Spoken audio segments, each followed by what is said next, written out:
Bienvenidos a la siguiente temática. Ahora se abordará el tema de los derechos humanos. En inicio es necesario definir qué es un derecho. Un derecho se puede reconocer como la facultad o capacidad que tenemos para hacer de manera legítima lo que conduce a los fines de nuestra vida, es decir, aquellas condiciones que nos permitan ejercer nuestra libertad, pero también garantizando ese reconocimiento a nuestra dignidad. Los derechos humanos son el conjunto de disposiciones legales que son necesarios para que cada persona se desarrolle y viva en libertad. Claro, una parte es el ejercicio de la libertad, pero también esto es necesario enmarcarlo dentro de las condiciones que los gobiernos nos facilitan. ¿Cuál es el fundamento de los derechos humanos? Es la dignidad de la persona. Anteriormente se ha hablado de que toda persona es digna o tiene un valor por el simple hecho de ser persona. Esto no interesa su origen, si es hombre o mujer, u otro tipo de condiciones externas. Todos somos valiosos y todos tenemos el mismo valor. Por lo tanto, ese valor absoluto y esa dignidad se traducen a nivel jurídico-social en la existencia de esos derechos humanos y fundamentales que se poseen solo por el hecho de ser personas.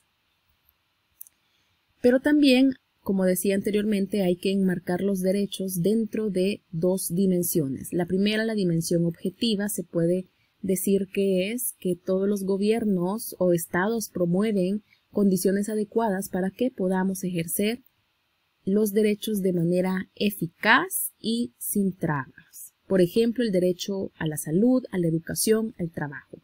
Esto, si bien en inicio compete a los gobiernos garantizar las mejores condiciones, sabemos que en muchos de nuestros países los servicios públicos de salud, educación o el tema del acceso al trabajo son limitados y en lo ideal, pues, la salud, la educación debería ser lo mejor en el sistema público para que si, por ejemplo, alguien quisiera optar desde la perspectiva o en el sector privado fuera por opción y no por obligación.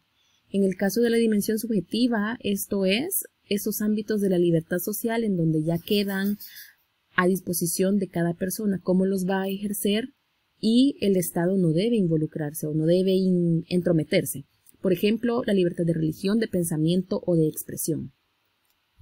Claro, para que se reconocieran los derechos humanos no ha sido un proceso corto ni tampoco, pues creo que del todo pacífico, ¿no? Ha habido innumerables manifestaciones para el reconocimiento de los derechos humanos, pero ahora, menos mal, ya toda persona que nace en esta generación está conocedora de que tiene una serie de derechos o garantías para poder ejercer su libertad y vivir en dignidad. ¿Dónde se condensan o dónde podemos encontrar una serie de derechos humanos? En la Declaración Universal. Este documento marcó un antes y un después en esta historia de los derechos humanos.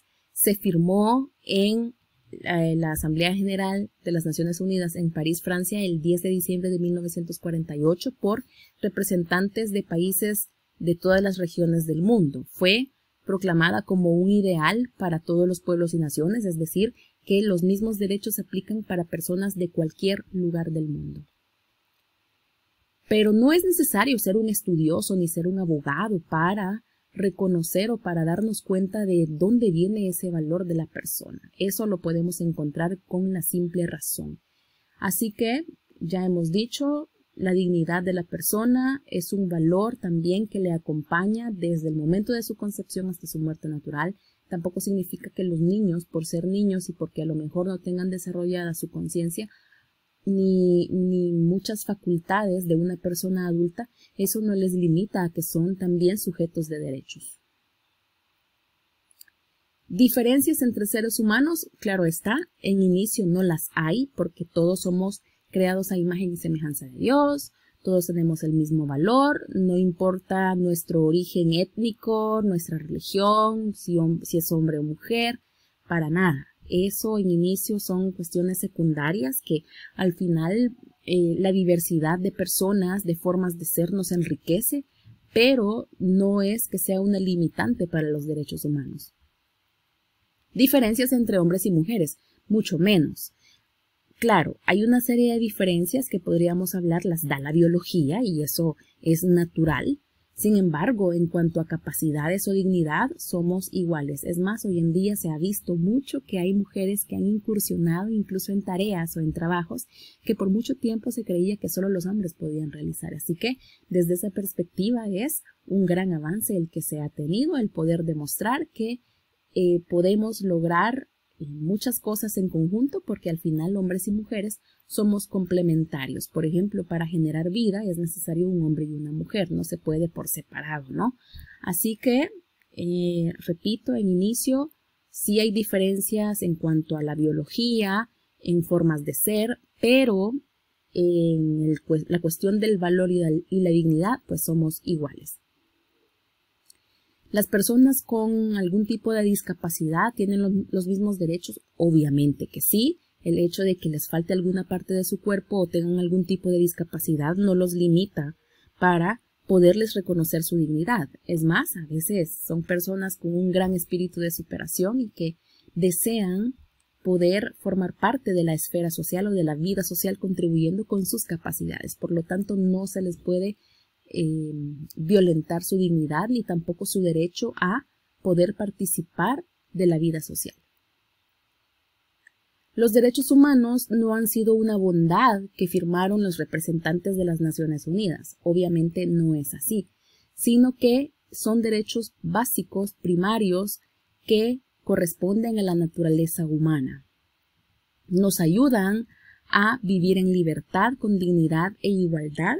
Y ya dijimos, no es necesario ser un erudito o un genio para reconocer o darnos cuenta de que toda persona es valiosa y digna solo por el hecho de ser persona, y cuando le agregamos esto de que es creada a imagen y semejanza de Dios, con mucha más razón.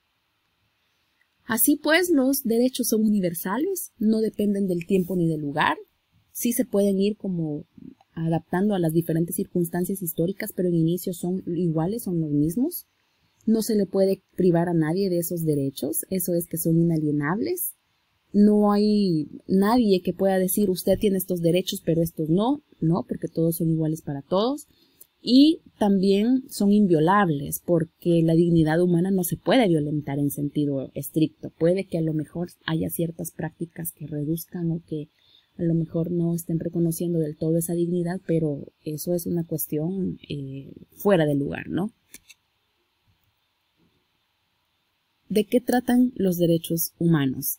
Exigen la satisfacción de necesidades básicas de una persona, ya sea en el ámbito material y espiritual, es decir, es normal que tengamos estos derechos a poder recibir atenciones en salud, podamos instruirnos en el tema de la educación, etcétera, pero también podemos o somos libres de expresarnos, de pensar, de manifestarnos o más bien practicar una religión, etcétera. Sin embargo, como sabemos, un tema muy polémico suele ser el tema del derecho a la vida. ¿Por qué? Porque está muy ahora sesgado, está muy ideologizado, etcétera, pero en inicio el derecho a la vida es el más básico y fundamental. Por lo tanto, no tiene sentido estar proclamando ni reclamando los demás derechos si no se cumple el primero, que es el derecho a la vida, puesto que si no se está vivo, no se puede gozar de los demás. Por eso, la Iglesia defiende la vida desde su concepción, es decir, desde cuando ya se reconoce que hay una nueva vida, hasta la muerte natural. El derecho a la libertad de expresión, ya hemos dicho, es básico, fundamental, y no me autoriza a mí a poder violentar ni la dignidad ni la integridad de otra persona, excusándome o escudándome dentro de mi libertad de expresión. No obstante, hay otras formas también que pueden formar parte de la práctica de esta libertad de expresión. Por ejemplo, tener un trabajo, formar una familia y educar a los hijos con total libertad. O sea, los padres determinar la manera en que ellos, según ellos, es la mejor para que sus hijos crezcan y eventualmente sean ciudadanos de bien. Esos hechos también son ejemplos de la práctica del derecho a la libre expresión. Pero hay que reconocer también que hay derechos y también deberes. Puede que de los deberes se hable menos, puesto que implican una responsabilidad y a lo mejor sea mucho más fácil estar reclamando o pidiendo que se me cumplan mis derechos, pero a lo mejor sea más fácil como desligarme de mis deberes y no tendría que ser así porque ambos, o sea, derechos y deberes es como ubicarlos en una balanza para que ambos estén en equilibrio. Por ejemplo, si yo pido que se me reconozca mi derecho a la vida, yo estoy obligado a respetar el derecho a la vida de otras personas. Si, por ejemplo, yo estoy proclamando mi derecho a mi honor, a mi reputación, pues también yo estoy llamado y obligado a reconocer en su honor y reputación al prójimo. Pero los derechos no solamente se puede hablar desde la perspectiva personal, sino que también se pueden ejercer y de hecho aplican los derechos de los pueblos y naciones. Por ejemplo, situémonos en a veces las múltiples injusticias que han existido a lo largo de la historia en nuestra región latinoamericana. Ya cuando, por ejemplo, países poderosos se han venido a instaurar por la fuerza o ejercen cierto dominio en estos países que a lo mejor estamos en vías de desarrollo. En inicio, ningún país poderoso podría hacer eso, porque cada nación también tiene por naturaleza su derecho primario a existir, a practicar una cultura, una religión, pero aquí puede entrar otro punto, ¿no? Hasta dónde a veces hay culturas o religiones que violentan la dignidad de la persona. Pero además de eso, una nación tiene también un derecho a su independencia, a tener una propia lengua, a hacer o a ejercer la democracia, etc. Obviamente tienen el derecho a la paz y la armonía. Además, la Iglesia a lo largo de la historia se ha pronunciado también ante aquellas culturas que se han preservado a lo largo de la historia, porque aquí no se trata de que todos tenemos que ser iguales o que veamos una religión o una cultura como más o menos desarrollada que otra. No, y no se trata tampoco de unificarnos a todos, sino que incluso desde esa práctica particular y peculiar, y qué bonito es ver la diversidad de religiones, pero que dentro de sus prácticas también se reconozca esa dignidad de la persona. Sabemos que hay religiones e incluso culturas que ponen mayor énfasis o que le dan mayor valor al hombre que a la mujer. Por lo tanto, habría que erradicar esas visiones de supremacía de sexos. Como les decía entonces, parte de los pronunciamientos de la Iglesia han sido esos, alabar a las naciones que, a pesar de cualquier intento de invasión, se han mantenido firmes y tienen una contribución a la cultura. ¿Cómo se podrían inculcar entonces estos derechos humanos y de los pueblos? Todos nosotros somos testigos en el día a día de las diferentes formas de violencia a nivel mundial. Entonces, hay que saber que desde donde estemos todos podemos contribuir en algo. Esto es importante tomarlo en consideración, puesto que el cambio social o que el desarrollo social sea una realidad, si bien puede depender de los estados, pero también nosotros, allí, cerca de donde estemos, habría un poco que alzar la mirada, darnos cuenta de qué situaciones pasan para poder involucrarnos según como podamos. Y un derecho básico es el de la educación. Sin embargo, acá se pueden sacar muchos análisis sobre qué sería una educación de calidad o cómo tendría que ser ese derecho a la educación. Si bien es cierto, tristemente ahora en las escuelas hay muchas cosas que se enseñan y que a lo mejor no, en el largo plazo no tengan mayor trascendencia. Así que, dentro del derecho a la educación, reconocido como un derecho básico y fundamental, abarcan aspectos académicos, pero también formativos, es decir, que promuevan en la persona no solamente la adquisición de conocimientos académicos, sino que también la formación como un ciudadano. No obstante, todavía persisten muchas injusticias en el tema educativo, por ejemplo, que todavía van más niños, varones, a la escuela que niñas, puesto que las niñas tienen que asumir otras tareas más de cuidado o del hogar.